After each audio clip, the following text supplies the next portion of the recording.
Welcome to Monica May's One Take Live. I'm so glad that you took a moment to join us tonight. So please help us spread the word, tap like and click the share button to invite your family and friends and followers to be a part of the conversation. You can join in, please. We don't like strangers.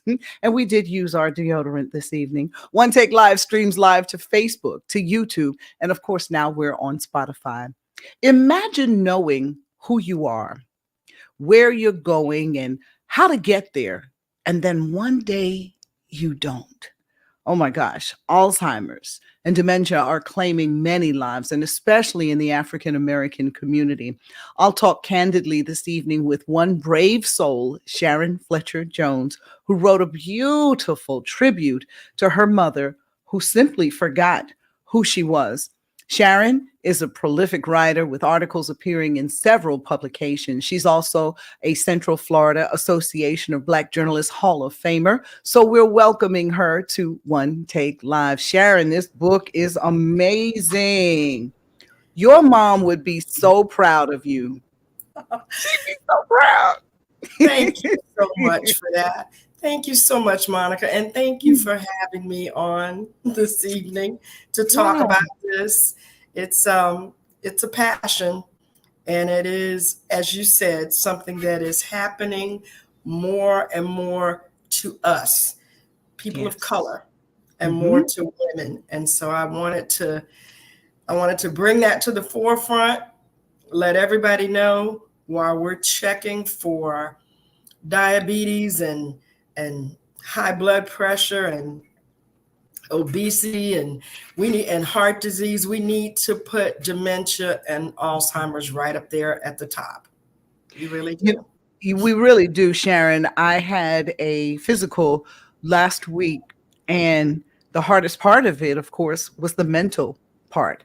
And at the end, they ask you some very soft questions, and then you try memorizing or spelling the word world backwards and quickly, and then sentences, and then they give you a word, three simple words, and then they continue talking to you, and then they come back.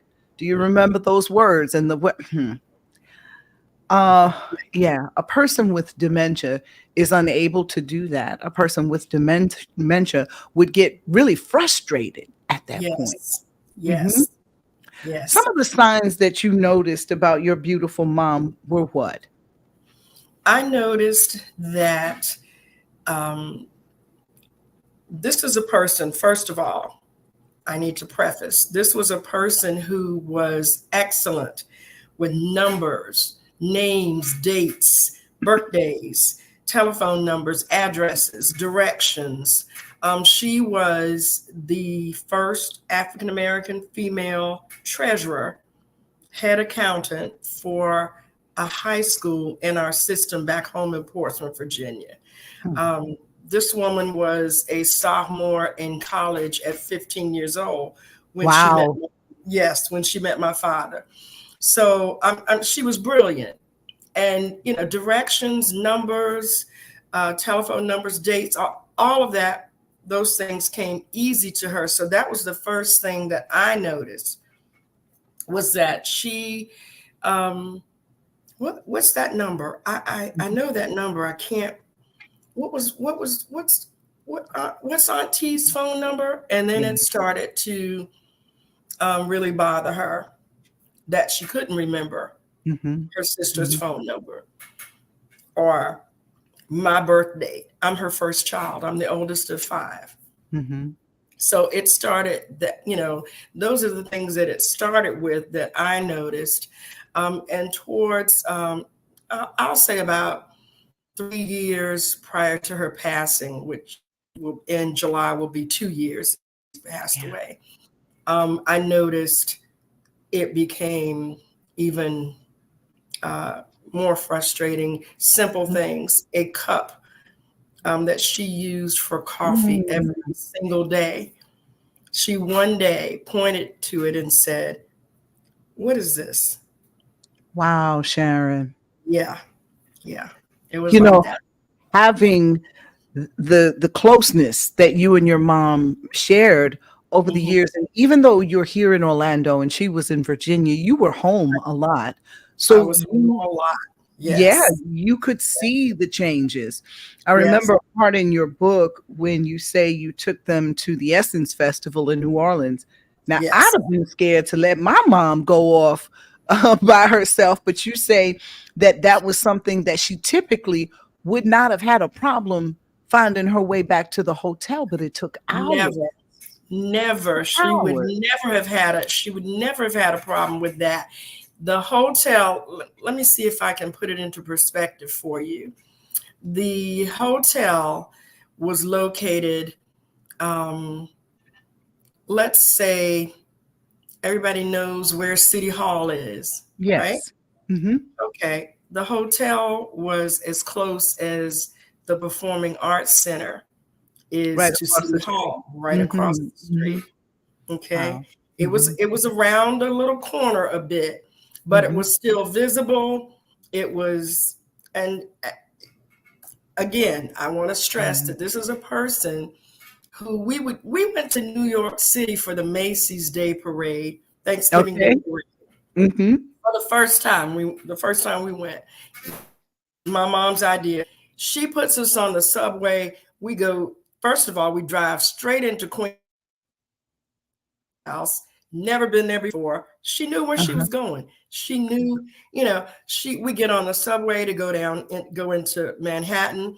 Mm-hmm. My mom led, there was a dozen of us, and she Yeah. led us. Yeah. She led the way. Mm-hmm. So when she said, I'm going to go at this particular Essence Festival, which I think it was around 2005, I'm really not sure when it was, but I think it was around then. We had no issue. We're tired. Frankie Beverly and Mays has worn us out. We're rest, we're going And home. bouncy. And Yes, bouncy, as your dad calls Beyonce. exactly. Yes. Yes. Listen, Yeah. after Bouncy did her thing, my dad was ready to go anyway, okay? Yeah. Excuse me. But yeah, Mhm. we had no issue when she said, I'm going to the casino. Uh-huh. No problem. It's across the street. It's not, it's not far. We've been in there before. She has a cell phone. She Mhm. has money. She knows where we are, you know. But So she there was couldn't find her way back to you. and I had no idea. And, the one thing I didn't do at the time was ask my dad. But I do believe we were all sleeping. We were all sleeping. And I think she came in when she came in, and nobody knew the difference when she came in. My Mhm. father certainly didn't know when she came in. But when we got together for lunch the next day, she she admitted, Yeah. and that let me know that she had some concern, Mhm. because she said, I couldn't find my way back. Mhm. It took me all night. And I could tell from the way she expressed herself that there was some concern there. Sure. Now, mind you, that was a huge, that was something pretty big. Yeah. But my mother continued to thrive for 10, 15 years after that. Wow. So, Wow. So it's a slow dementia is slow. It takes its yes, time. it takes its Mm. time. And one of the reasons well, of course, I wrote the book to honor my mom, but one of the reasons I put into the book the signs of Alzheimer's and where to get help Yeah. is because I'm sure that there were other signs that just weren't, we just didn't pick up on them. Okay. We didn't want to admit it. You saw them. You saw them. Yes. You saw them. Yes. And We didn't know want to it's admit. hard. Yes. It's hard. Yeah. Wow. We're having a very open discussion about Alzheimer's and dementia this evening. And it's coming at a time when my dear friend Sharon Fletcher Jones released a book for Mama Who Forgot Who She Was. And it just has several stories, cute stories about Sharon growing up and just the role that her mom played in her life. But the back of the book, the end of the book is really the key part because she lists the 10 early signs and symptoms of Alzheimer's and dementia. And the first one is memory loss that disrupts daily life. And That's you'd be surprised. Yeah, you'd be surprised. It is the little things that you noticed. And it's funny because memory loss can also be brought on by stress. I didn't know that. Memory loss can also be something that can happen for, I don't want to say just for a moment and then go away, but it is something that if you notice it, there are tests that you can take right away in your doctor's office, in a mental health counselor's office, and you'd be surprised. Just relax and take these tests. If I could be very transparent, right after I left the station in 2019, 2020, I began to experience what I thought was memory loss moments. And I immediately went 2 places, one to my regular therapist, and we did some testing. And then I was on stage and I looked out, and there was the Alzheimer's community right there at one of the stations. It was a health fair. And then outside was Conquest Research. I made appointments with both.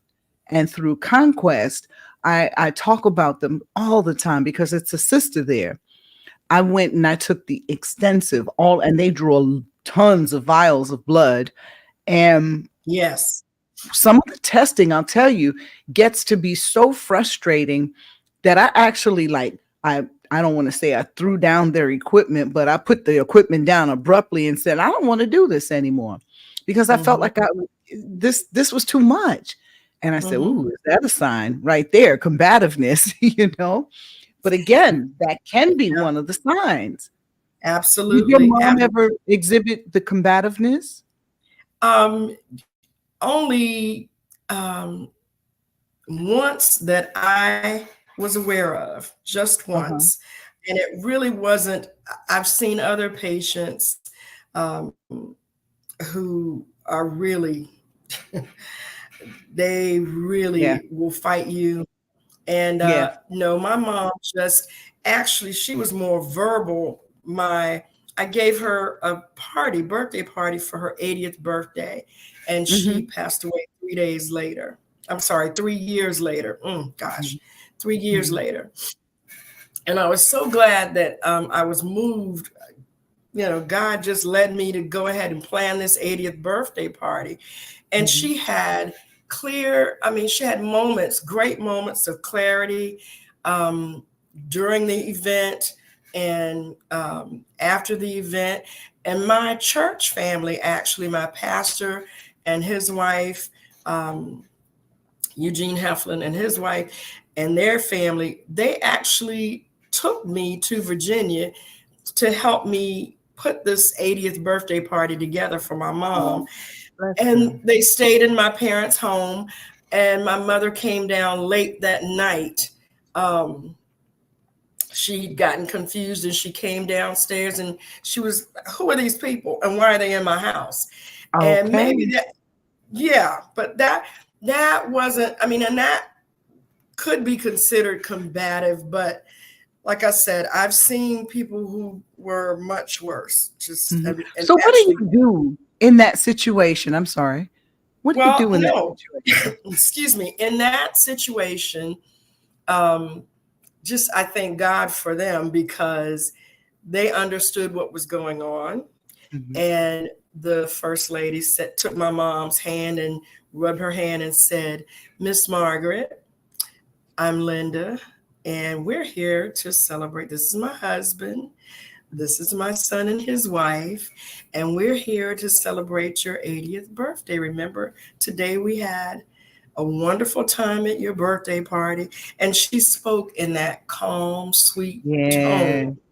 and was rubbing my mom, made the physical contact with her, rubbing Mhm. my mom's hand. And my mom calmed down and said, "Oh, yeah, yeah, Mm, yeah. I remember." Mhm. And You I know, witnessed that. I mhm. witnessed that. So yeah, that's what you did.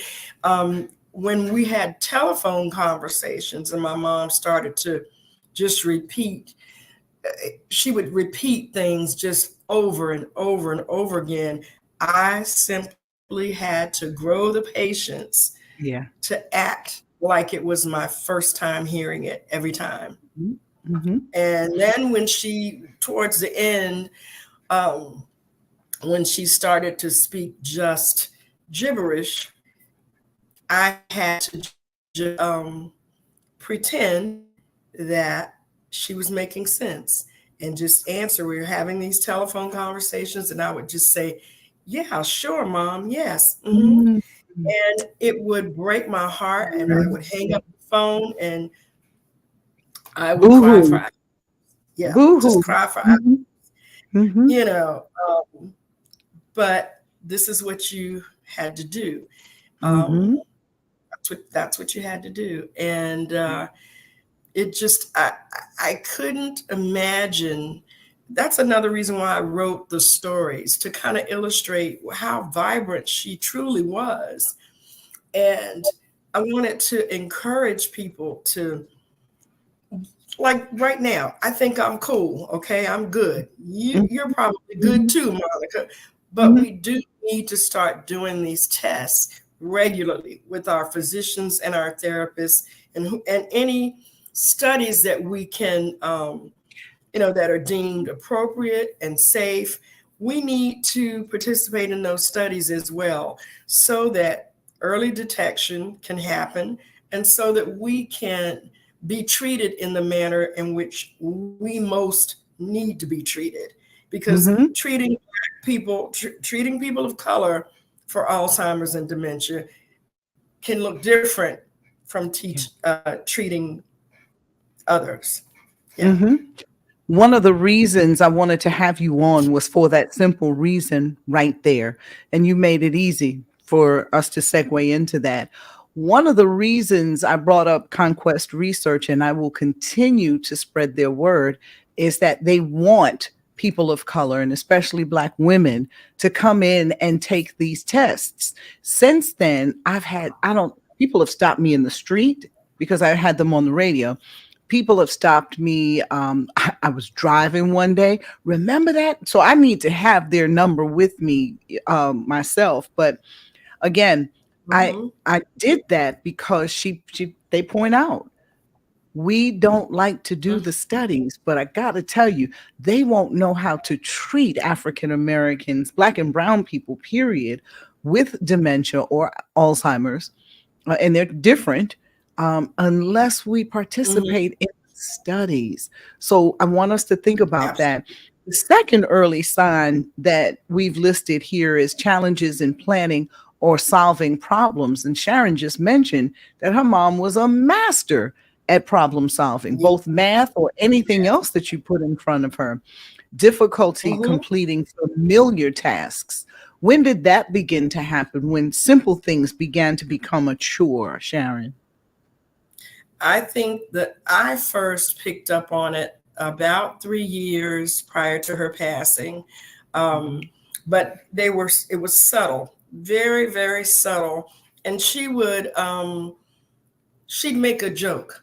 Like, she would accidentally put salt in her coffee. Okay. Okay. And she would say, "Oh my goodness, I can't believe I did that." Uh, Mm-hmm. she would say, well, they're both white, talking about sugar and salt. She would make a joke.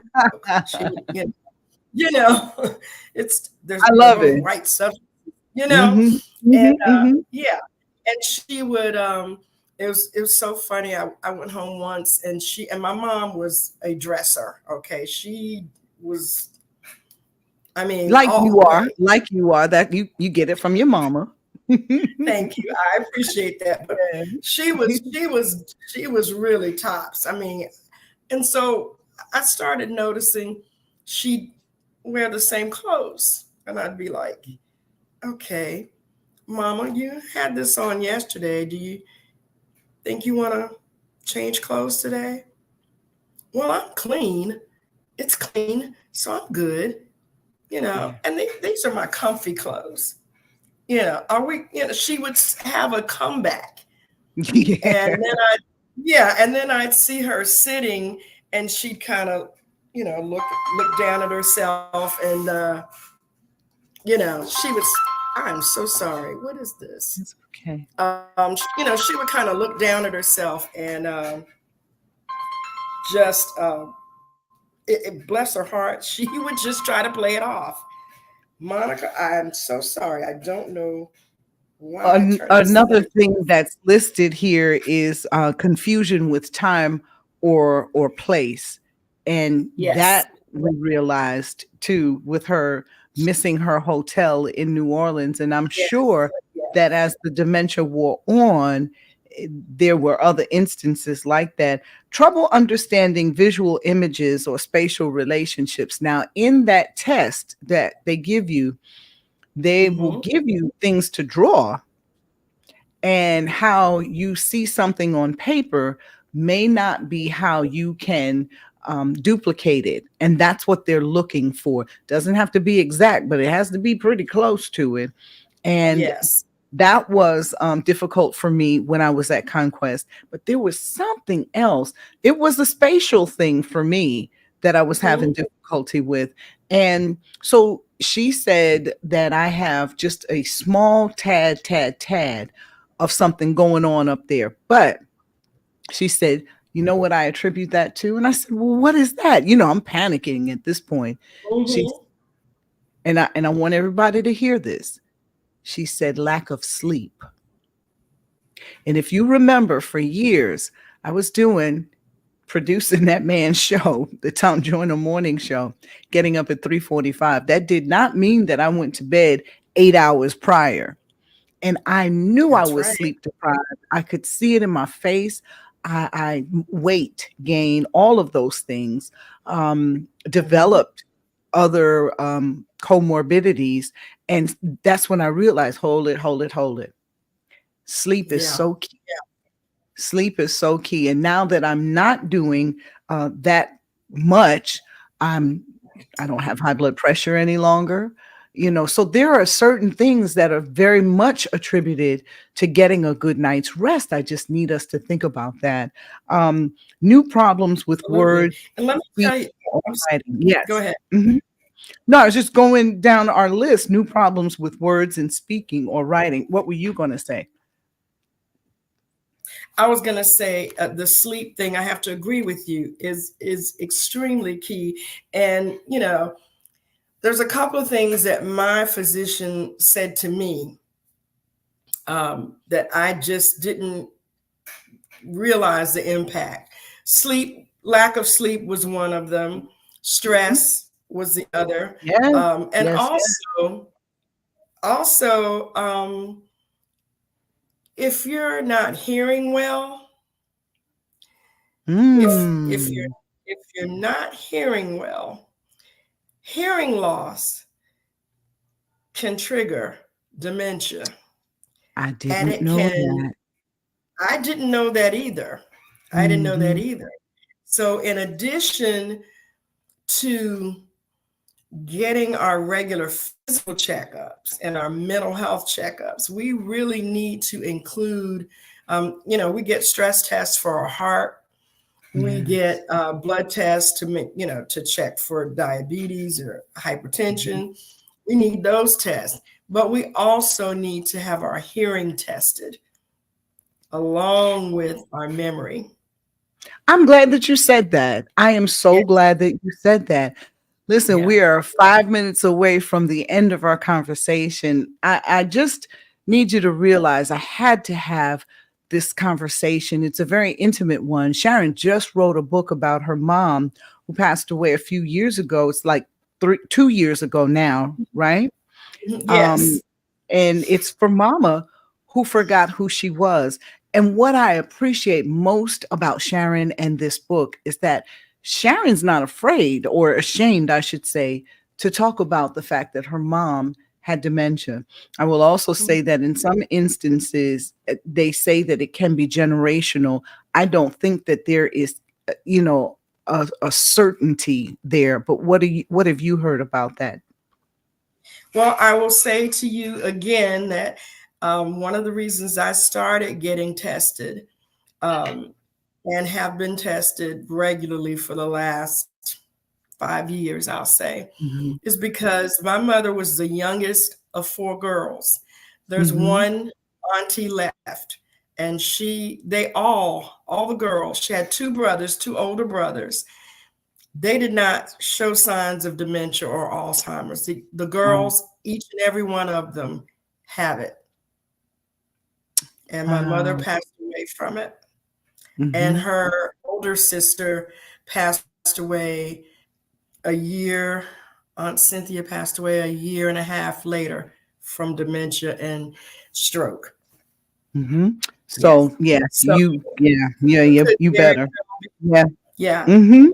Mhm. Oh, Withdrawal and from Go ahead. Go I'm ahead. sorry. There's so much I want Oh, to no, share there's this so much too. you wanna share. This book, Go ahead. this book should have been out a year ago, but because of my own struggle with depression and not being Mhm. able to separate the grief that I was feeling and still experiencing to some degree, the grief and the depression that I was going through, I had to go into therapy once Mhm. again, not the first time in my life, but I had to Mhm. go back to my therapist to get this book out. But I'm glad I did because, again, it's not just to honor my mother, but it's to raise awareness and get us, people of Yeah. color, especially Black women, to start testing ourselves, our hearing, our memory, our hearts, Yeah. test for our physical well-being as well as our mental well-being. That It's so was important. what I felt was necessary. So Mhm. It's so important. A couple of other things that I wanted to just make sure that we hit on tonight: new problems with words or speaking or writing. And so that's part of that testing too. Misplacing yes, things and losing the ability to retrace your steps. We all lose our keys. I yes, run around sometimes for 10 minutes before I can find them. But I can retrace my steps when I stop and think. Sometimes, again, we are just racing. We're not taking time. So it doesn't have to mean that it's dementia. It doesn't have to mean Alzheimer's. Do you, Sharon, can you tell us the difference between the two? Have you gotten into it that much? I have Mhm. dementia is a form of Alzheimer's. Mhm. Okay, and dementia it is actual memory loss and loss of cognitive skills. Okay. Um, and let me just also add that in speaking to my mom's physician, my own physicians, my dad's physicians, um, generally speaking, memory loss does not have to, some people say, well, your mom was 83 years old.